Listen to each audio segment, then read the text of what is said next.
عدد الاصدقاء اللي عندك؟ يعني كلش المقربين. المقربين يعني على عدد الاصابع مثل ما تقول. هذول كلش مقربين بالنسبه نعم. لك.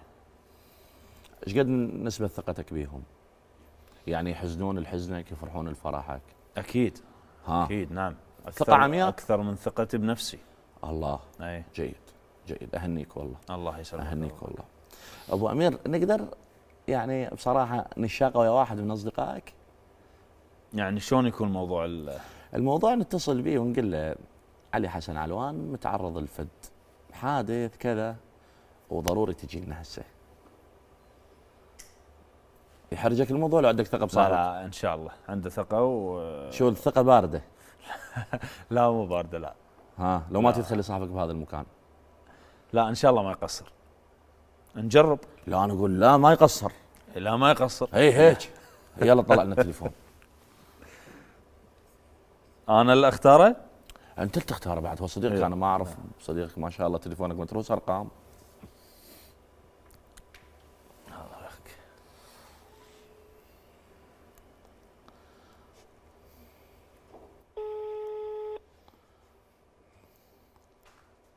الو. السلام عليكم ابو شهاب.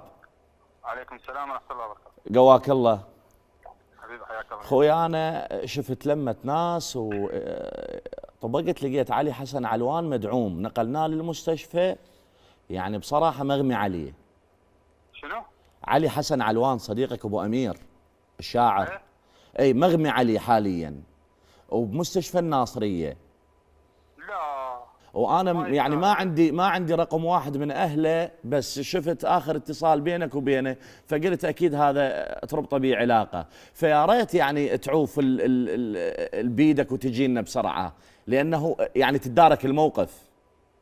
والله ابو امير ما يستاهل، بس شو اسوي؟ حاليا انا عندي شغله ضروريه.